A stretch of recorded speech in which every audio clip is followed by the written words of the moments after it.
Welcome back friends on Insight IQ.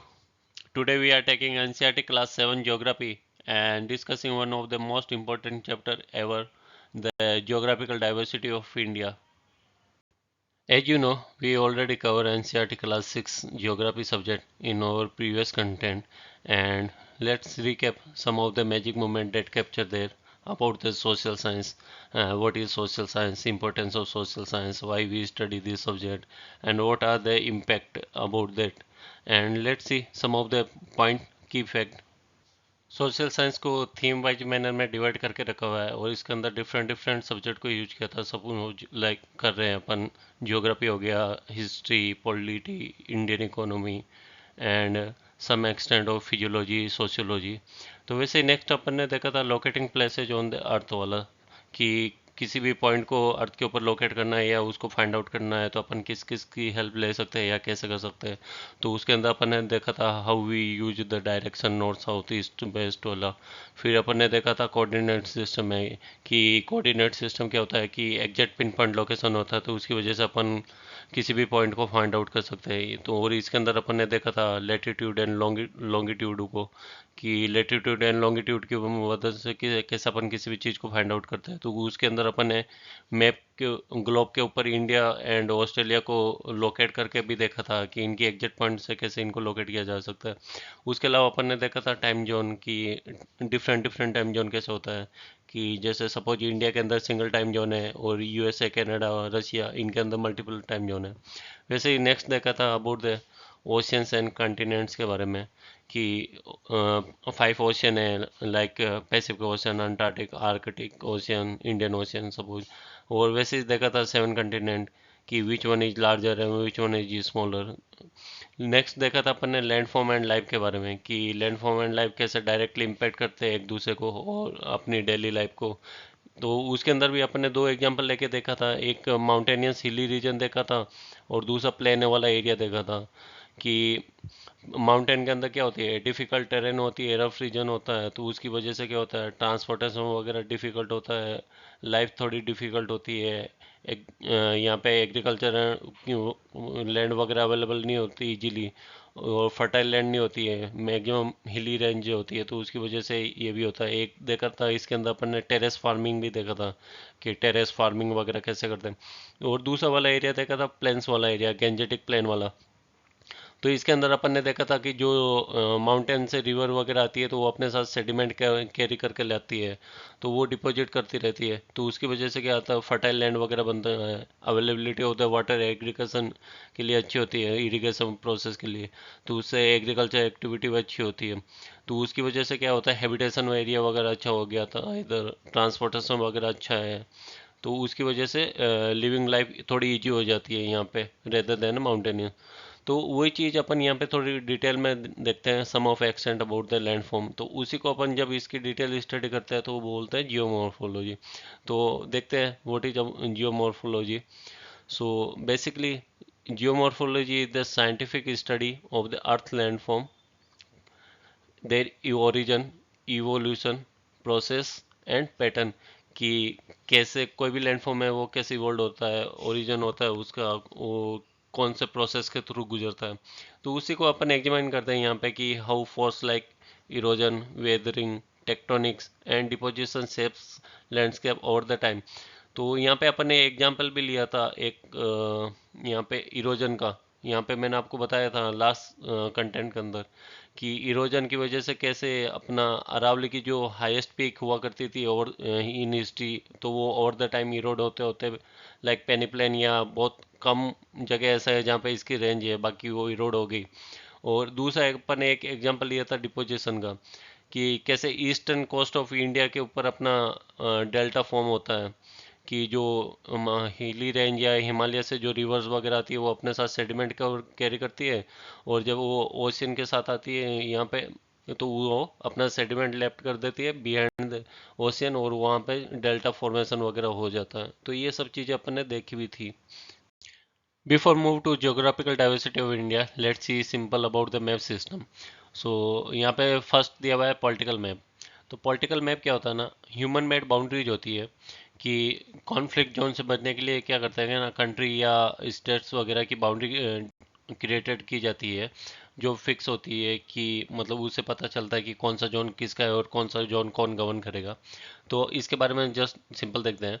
A political map is a type of map that shows the boundaries and location created by humans rather than natural features।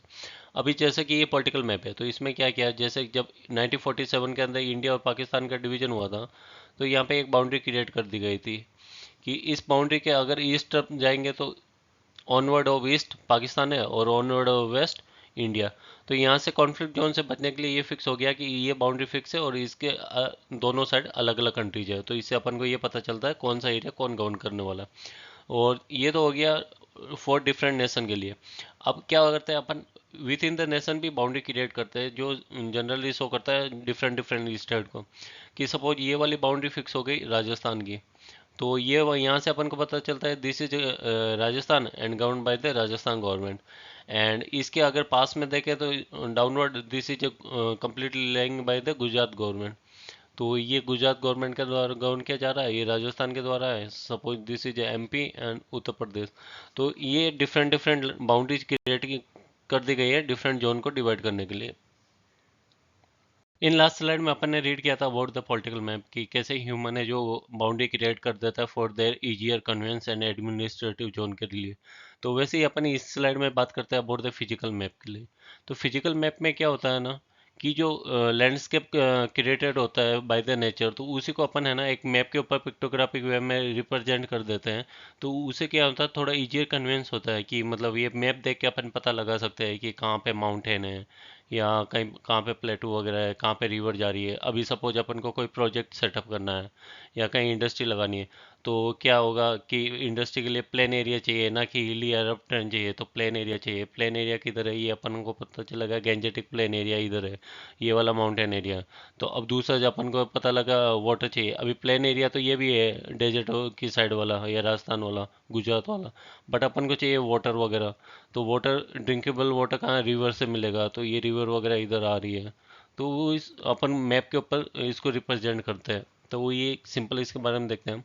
A physical map is a type of map that shows the natural features of the earth surface.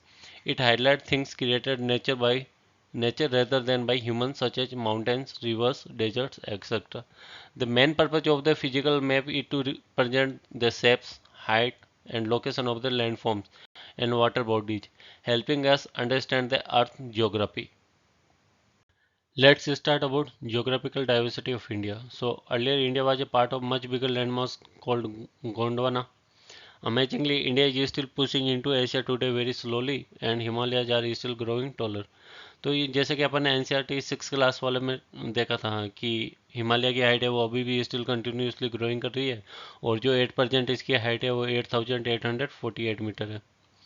अब और देखते हैं Gondwana land. तो जैसे initially में अपन ने देखा था जियोमॉर्फोलॉजी के अंदर कि कोई भी ऑब्जेक्ट या फॉर्मेशन के लिए क्या होता है, डिफरेंट प्रोसेस गो थ्रू करता है और उसका ओरिजिन ऑफ कॉन्टैक्ट वगैरह over the period of time evolve होता है। तो यहाँ पे देखते हैं अराउंड 225 मिलियन ईयर अगो कि हमारा ग्लोब का शेप कैसा था। तो that time there is a only single continent and known as Pangaea. इसको अपन बोलते थे सिंगल लैंड मास कंटिनेंट था, उसको बोलते थे पेंजिया। और जो सराउंडिंग वाटर बॉडी होती थी सिंगल ओशियन था, उसको बोलते थे पेंथालासा। फिर ये डिवाइड हुआ था around 150 million year ago in northern side and southern side. तो जो नॉर्थन साइड वाला लैंड मास था उसको अपन बोलते थे लोरेशिया, एंड जो सदर्न साइड लैंड मास था उसको बोलते थे गोंडवाना लैंड। अब ये अराउंड 100 मिलियन ईयर अगो देखते हैं तो ये फिर डिफरेंट डिफरेंट शेप के अंदर डिवाइड होके एग्जिस्ट करने लगा था। तो जैसे कि लास्ट प्रीवियस कंटेंट के अंदर अपन ने देखा था about the land mass, what is land mass and continent. इनके बारे में ऑलरेडी अपन देख चुके हैं कि दोनों की डेफिनेशन क्या होती है और दोनों अलग अलग कैसे होते हैं।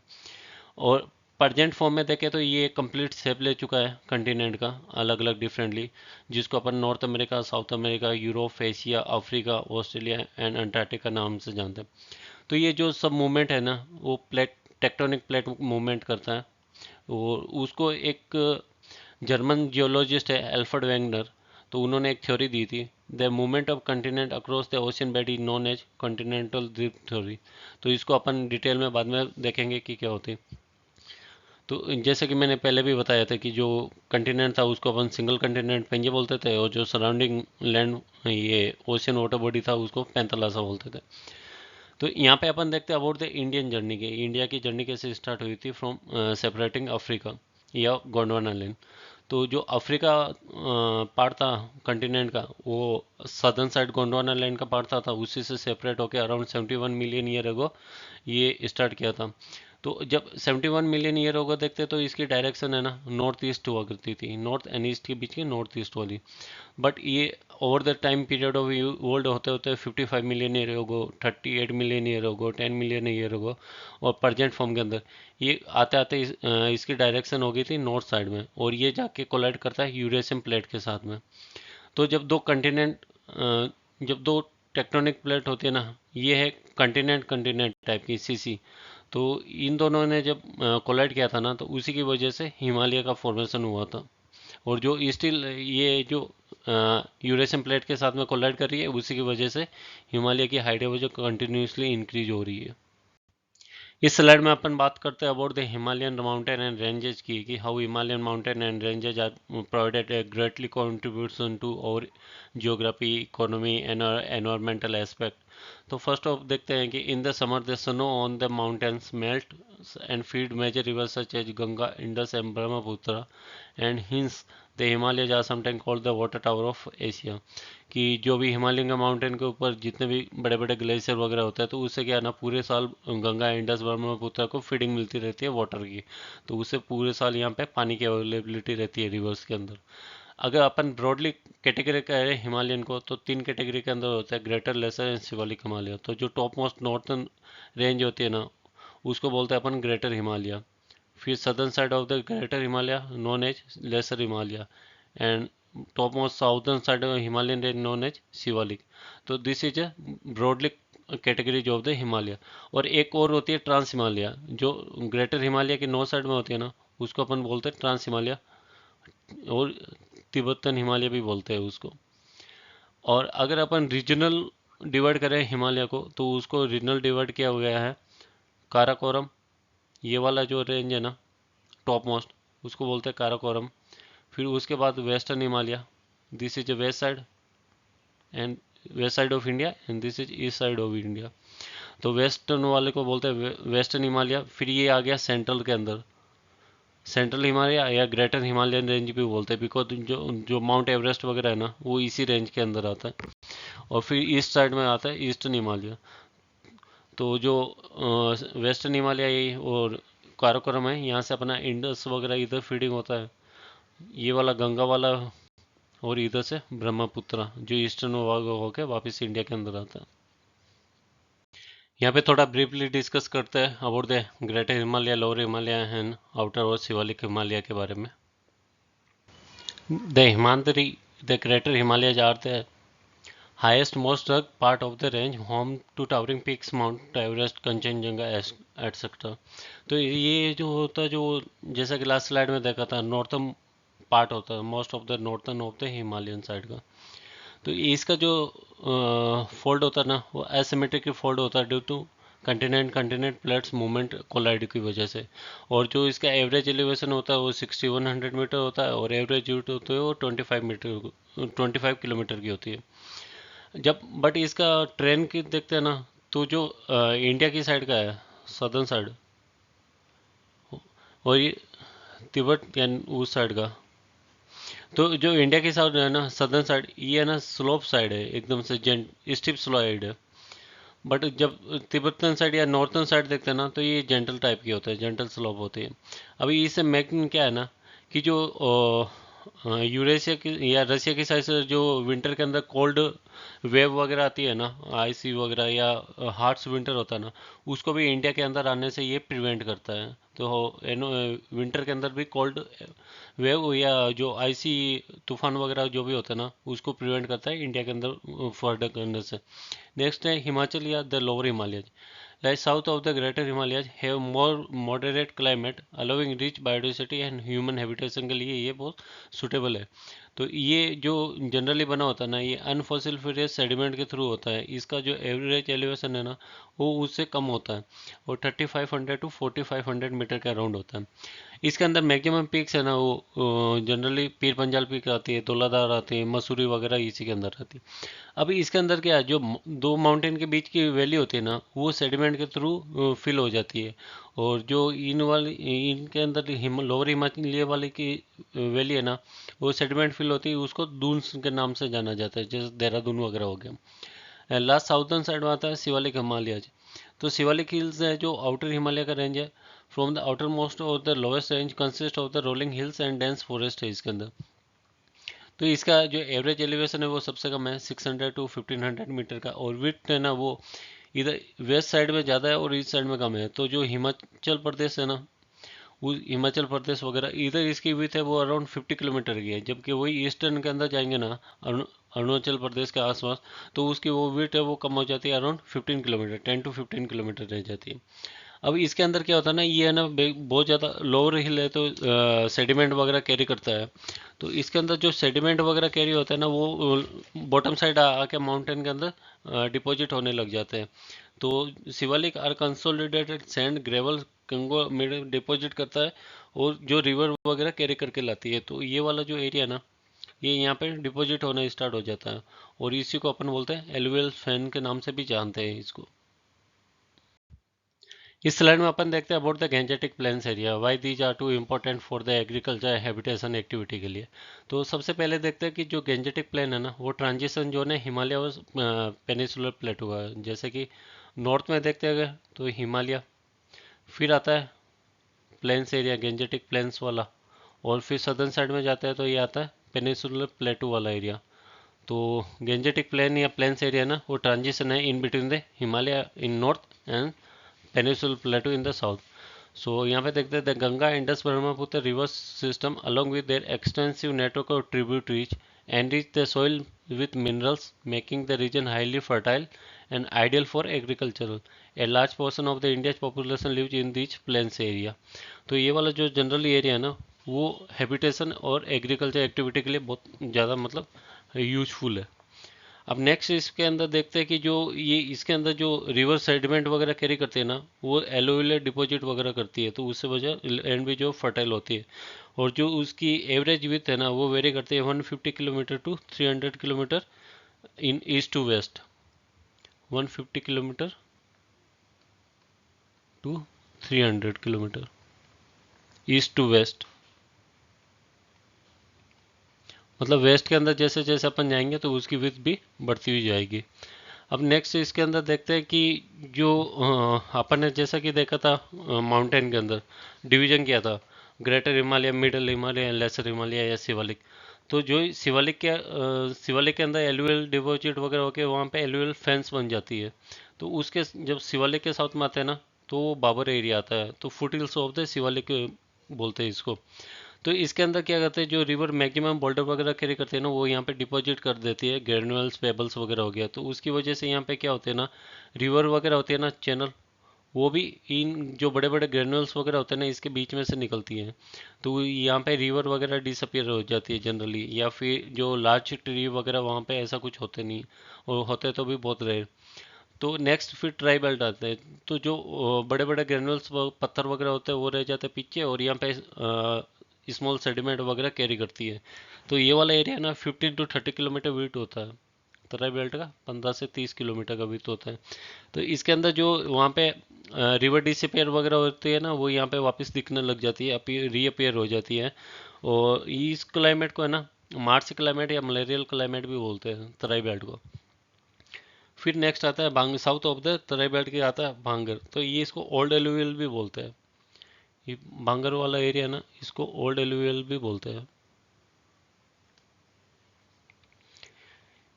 इसके अंदर है ना जनरली फ्लड वाटर रीच नहीं करता, जो मतलब ये खादर वाला बेल्ट है ना, ये ग्राउंडेड लोअर एरिया है। तो जनरली इसके अंदर रिवर वैली वगैरह रहती है। तो बट ये जो थोड़ा हायर एलिवेशन होने की वजह से ये फ्लड जोन से आउटसाइड होता है, और ये दो रिवर के दो अब के बीच का भी रहता है मतलब। नेक्स्ट आता है खादर बेल्ट, तो ये है ना न्यू एलुवियल सोइल भी बोलते हैं कि उसको, न्यू एलुवियल सोइल, बिकॉज जो रिवर सेडिमेंट वगैरह कैरी करते हैं ना, वो यहीं पे फॉर्मेशन या डिपॉजिट करना स्टार्ट करती है। नेक्स्ट है द ग्रेट इंडियन डेजर्ट और थार डेजर्ट। जो इंडिया और पाकिस्तान के अंदर एक्सपांड हुआ है। The Thar is a vast arid region है। अराइड मतलब सूखा एरिया ही है। Most of live with the India spanning the state of Rajasthan, Gujarat, Punjab and Haryana, some part of the desert act as a natural barrier due to harsh condition. Natural barrier क्या होता है generally कि ये मतलब क्लाइमेटिक जोन वगैरह ऐसा है कि यहाँ पे मतलब ना ज़्यादा वाटर अवेलेबिलिटी है, टेम्परेचर हाई है, तो दूर दूर तक मतलब कुछ दिन दिखता नहीं है, तो वो एक नेचुरली बैरियर क्रिएट हो जाता है। यहाँ पे सैंड ड्यून्स फॉर्म होता है विंड शिफ्ट की वजह से and shapes the sand like hill like formation के अंदर। जैसे ये है ना, ये हिल लाइक फॉर्मेशन है, सैंड ड्यून है, ये किसकी वजह से होता है? जब विंड के अलोंग विथ ये सैंड कैरी करते हैं ना, तो ये कहीं ना कहीं जाके डिपॉजिट हो जाती है, तो उसी की वजह से ये सैंड मतलब हिल लाइक फॉर्मेशन ले लेती है। तो जो डेजर्ट एरिया है ना, इसको मरुस्थली भी बोलते हैं। और जो राजस्थान का वेस्टर्न पार्ट है ना, वहाँ तो मिल जाएगी सैंड, और जो ईस्टर्न पार्ट है ना, वो रॉकी साइड या रॉकी या हिल एरिया वैसा रहे। यहाँ पे देखते हैं अबाउट द अरावली हिल्स। तो थोड़ी सी अरावली की पोजीशन और लोकेशन देखते हैं कि ये कहाँ पे एग्जिस्ट करती है। अपन ने फिजिकल मैप के अंदर भी देखा था अरावली की लोकेशन। तो यहाँ पे देखते हैं कि जो अरावली की एक्सटेंड है ना, वो नॉर्थ ईस्ट के अंदर है। नॉर्थ ईस्ट और दोनों के बीच में नॉर्थ ईस्ट, और ये एक्सटेंड है गुजरात, राजस्थान, हरियाणा एंड दिल्ली के बीच में। तो ये जो इसका जो मेन एडवांटेज है ना, वो क्या है कि जो अपना नॉर्थ और वेस्ट से अरेबियन सी से जो मानसून विंड आती है ना, उसको भी ये नेचुरल वे प्रोवाइड करती है to move extend in the central India. तो ये है ना, जो ईस्ट के नॉर्थ वेस्ट विंड के अक्रॉस है पूरी, तो उसकी वजह से क्या है, सेंट्रल इंडिया तक जो मानसून विंड है ना, वो पेनिट्रेट करती है।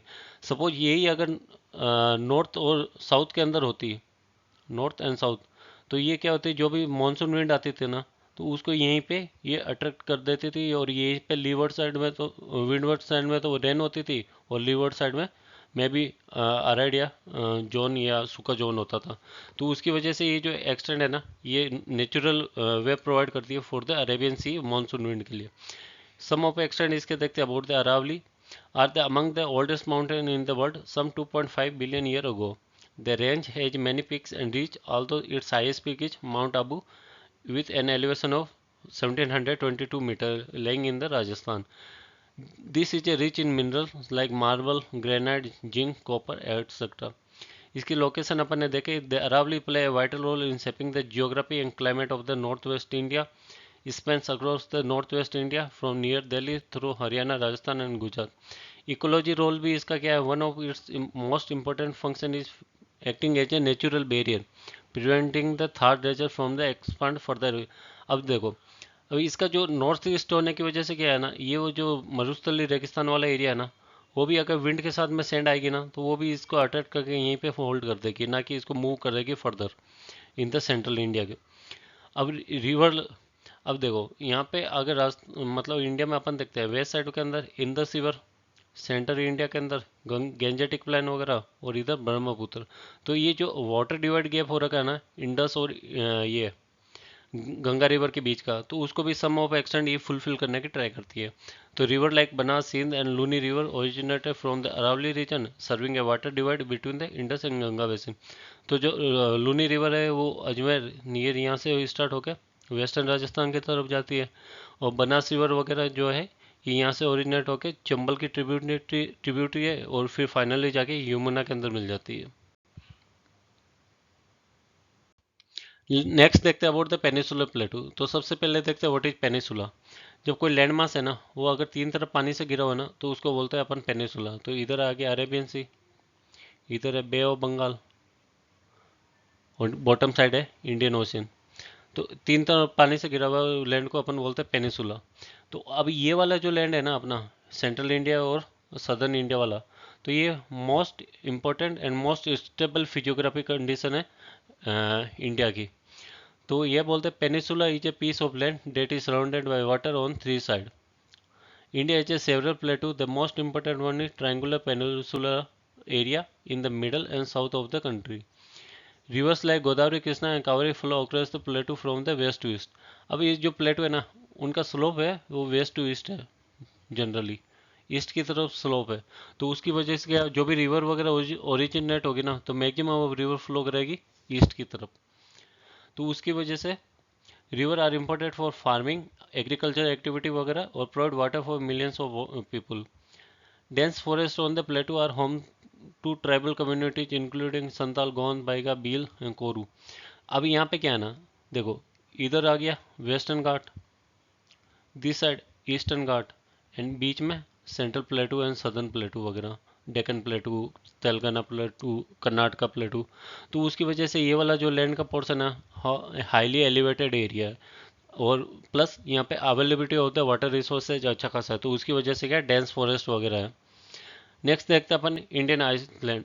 इंडियन आइलैंड के अंदर क्या है, the Indian island refer to group of island scatter across the Indian ocean which are form of part of the Indian territory. तो ईस्ट साइड वाला है लक्षद्वीप वाला एरिया, और ये वाला आ गया अंडमान एंड निकोबार वाला area. These are the island of the Indian country. Lakshadweep is archipelago group of islands located in the Arabian Sea close to Malabar coast of Kerala. It is made up of 36 islands made of coral reefs. यहाँ पे coral reefs वगैरह अच्छे से available है। Andaman Nicobar island comprise more than 500 large and small volcanic island in the Bay of Bengal. And volcano on the Barren Island is the only one in India that are active volcano on the Barren Island on the Andaman and Nicobar. India की coast line की बात करें तो अपने generally book के अंदर given है 7,500 kilometre long Indian coast line. But अभी एक गवर्नमेंट का सर्वे हुआ था और ये डेटेड है 29 अप्रैल 2025 का, recently by the ministry of port shipping and waterways का। तो इन्होंने क्या किया, रिकैलकुलेट किया कोस्ट लाइन को, और वो अभी टोटल लेंथ है 11,098.81 किलोमीटर। तो इन्होंने क्या बोला, due to change in methodology of the calculation the length of India coastline has been recalculated and it is now 11,098.81 kilometre. और यहाँ पे ये कोस्ट की लेंथ भी दी है स्टेट वाइज। तो जो कोस्टल एरिया है वो कौन कौन से, Gujarat, Maharashtra, Goa, Karnataka and Kerala, these are in Arabian sea, and west Bengal, Orissa, Andhra Pradesh and Tamil Nadu, these are in bay of Bengal.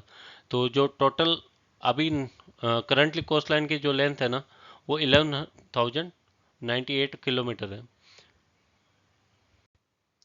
जो नॉर्थ ईस्ट के अंदर अपना हिल्स है वो एक्सटेंशन है हिमालय की। तो इधर अपन है ये हिमालय है ना, इसको अपन पूर्वांचल हिल्स या नॉर्थ हिल्स के नाम से भी जानते हैं। ये ईस्ट के अंदर जाके साउथवर्ड एक्सटेंशन ले लेता है, और इसको म्यांमार में अपन अराकन योमा के नाम से भी जाते हैं, अराकन योमा। इंडिया में बोलते हैं हिमालय, और म्यांमार में बोलते हैं अराकन योमा। तो जैसे कि यहाँ पे अरुणाचल प्रदेश के अंदर दाफला हिल्स, मिरी हिल्स, अबोर हिल्स, और ये मेघालय के अंदर गारो हिल्स, काशी हिल्स, जानतिया, मीर, बरई, नागा हिल्स, पटकाई बूम, ये सब एक्सटेंशन है हिमालय के भी मेजो हिल्स। तो the hills of the north east primarily refer to the Purvanchal hills और eastern hills which are southward extension of the Himalaya and these are also part of the Meghalaya plateau. यहाँ पे greenery, heavy rainfall और waterfall के लिए भी जाना जाता है। इसके अंदर यहाँ पे वर्ल्ड का one of the highest rainfall waterfall भी अवेलेबल है, जिसको नोकला काई फॉल्स भी बोलते हैं मेघालय के अंदर, making it rich forest, unique wild life and fertile land area. Next देखते हैं अबाउट द सुंदरबन डेल्टा। सो यहाँ पे देखते हैं कि डेल्टा कैसे फॉर्म होता है। जैसे कि अपन ने पहले भी डिस्कस किया था कि जो भी रिवर वगैरह होती है ना वो अपने साथ सेडिमेंट कैरी करती है, बट वो क्या करती है, एक लॉन्ग डिस्टेंस के साथ ट्रेवल करके आती है ना, तो उसकी वजह से जब ओशियन तक पहुंचे ना तो उसकी वेलोसिटी वगैरह कम हो जाती है। तो उसकी वजह से क्या करते हैं, जो जो सेडिमेंट वगैरह होते हैं ना वो पहले ही लेफ्ट आउट करते हुए आती है ओशियन तक, तो उसकी वजह से फॉर्मेशन ऑफ डेल्टा क्रिएट होता है। तो यहाँ पे एक देखते हैं about the Sundarban Delta. The Sundarban Delta is the world's largest mangrove forest, spanning in the India and Bangladesh coast at the mouth of Ganga, Brahmaputra, Meghna river on the Bay of Bengal. And it is famous for extensive network of the waterways and island के लिए भी famous है। It is home to a complex ecosystem and it is critical for globally endangered species, most notably Royal Bengal tiger. ये जो royal Bengal tiger है ना ये endanger स्पीसी है जो इस एरिया के अंदर मिलता है। और जो इसका सुंदरबन नाम पड़ा है ना वो the name of the Sundarban comes from the abundant sundari trees found in the region. जो ये वाले ट्री है ना इसको बोलते हैं सुंदरी ट्री, वो लार्ज नंबर ऑफ क्वांटिटी के अंदर अवेलेबल है यहाँ पे। And the delta is recognise for its rich biodiversity के लिए भी जाना जाता है। और इसको सुंदरबन डेल्टा को है ना यूनेस्को हेरिटेज साइट भी डिक्लेयर किया हुआ है, ताकि इसको प्रॉपर तरीके से प्रोटेक्ट किया जा सके। Thank you very much, have a good day. आपकी कुछ भी क्वेरी है तो आप कमेंट कर सकते हैं, और इस लेक्चर की पीडीएफ है वो टेलीग्राम चैनल पे अवेलेबल हो जाएगी, लिंक डिस्क्रिप्शन में गिवन है, आप वहाँ पे आप देख सकते हो। Thank you, bye bye.